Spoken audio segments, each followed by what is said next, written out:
glad we made it to Ile de Ganao, which is no easy task, as we just found out. The Rochelois Bank is before us now, and here it is on the chart.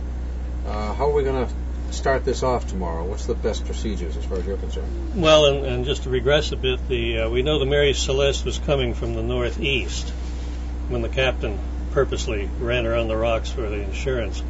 So coming in this way, it would have hit probably either one of these two pinnacles where the rocks rise above the surface.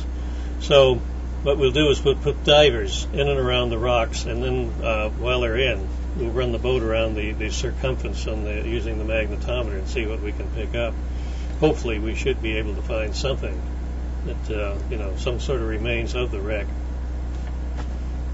What would you expect in terms of the openness of this reef and the conditions, the water conditions, the shallowness? There's not going to be any big pieces left. So. I wouldn't think, but you never know. There might be a large piece of the keel, coral encrusted, something like that.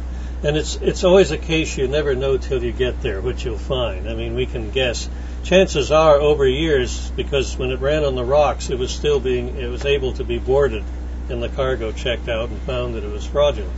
So, but I would imagine over the next week, month, whatever, that storms would have broken her up. So she must be scattered, pieces of her all throughout here. Whether they salvage much of her, that would depend on how quickly she broke up.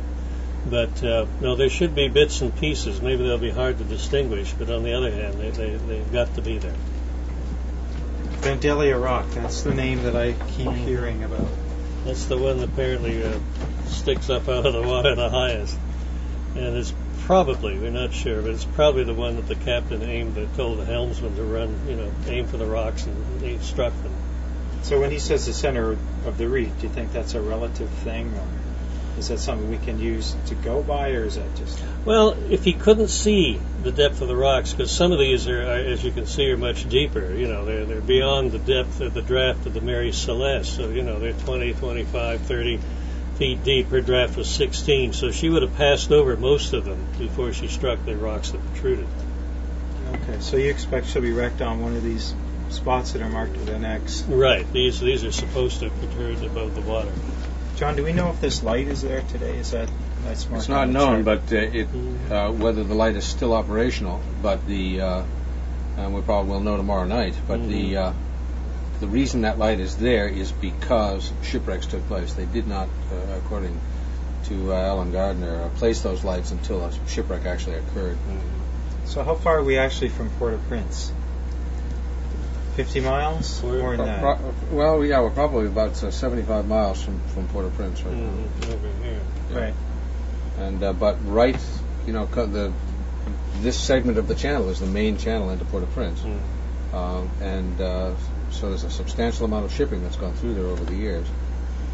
You would have had to be reasonably far off course to hit that, but we've seen that on numerous occasions. So I suspect there's going to be more wreckage there than just the Mary Celeste. Oh, there'll be more wreckage, so that's why if we can't find any particular piece that says Mary Celeste, we can get samples of the wood, particularly the beams, because those can be traced out by a dendrochronology lab and actually matched up the trees that came from where she was built on Nova Scotia. And there's a rumor that the actual farm that the wood came from is known? Well, the actual area of timber, forest, where the wood came from is now a farm. So you could actually go almost back to the same acre, and match the wood. So that's amazing. That'll help identify it when we do get something. Is there going to be any iron left? Just ship's fittings? Fixtures? That's what it would be, ship's fittings, maybe the anchor, maybe the cable or the chain. We won't know till we get there.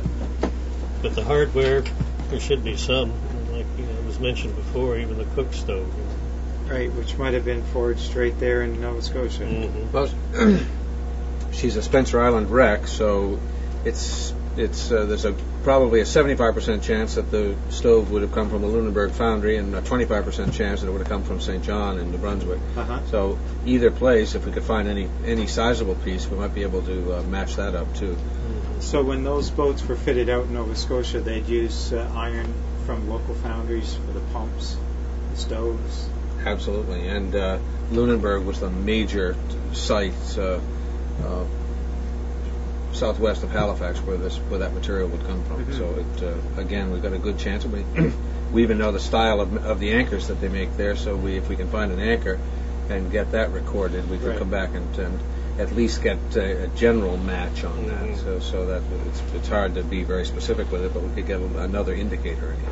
But I've always heard that anchors are something that can come and go with the ship, but something like this, the wood cook stove, I get a feeling that would stay. I mean, how else would it go missing off the ship unless someone... And it could last this long underwater, too. Oh, that would be interesting if it stays. But it's a historic wreck, very historic. I mean, this is the legendary ghost ship of all time. You know, the one they found floating off the Azores in 1872, and no one on board. The captain, his wife, little daughter, the crew, all gone. The boat gone.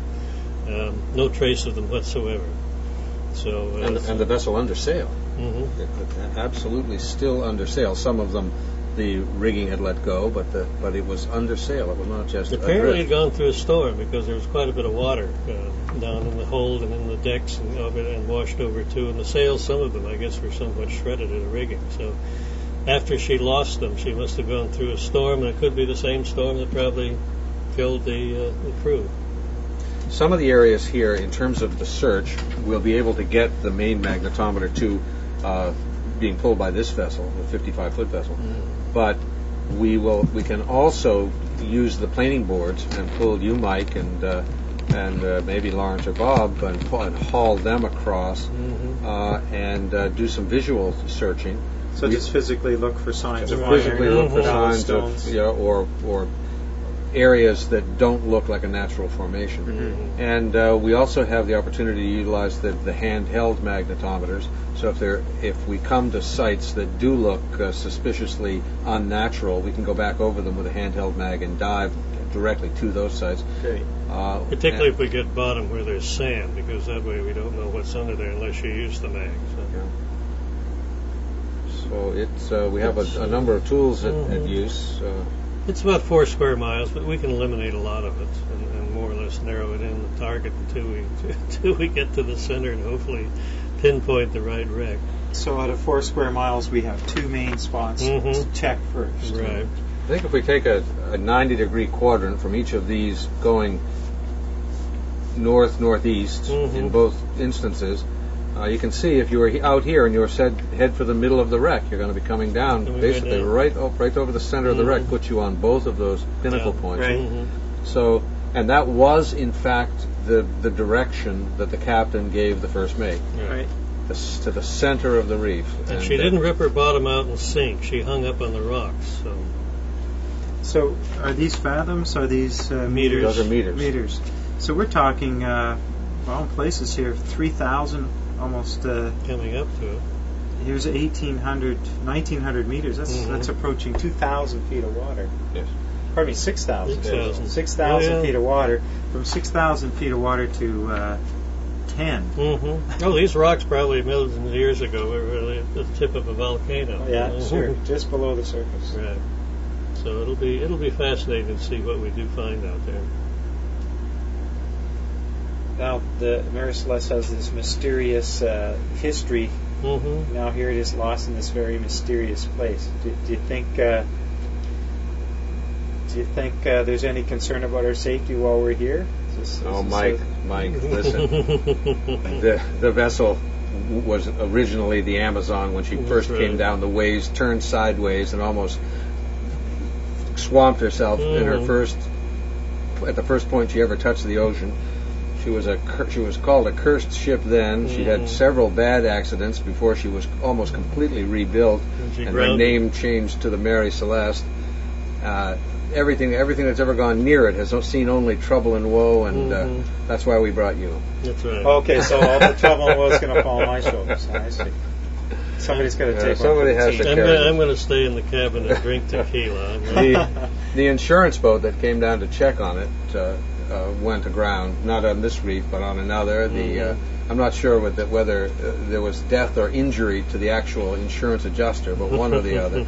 This is a great story of a cursed ghost ship, and I'm looking forward to writing another chapter in this story. So fitting it would end its days in the land of voodoo. There you go.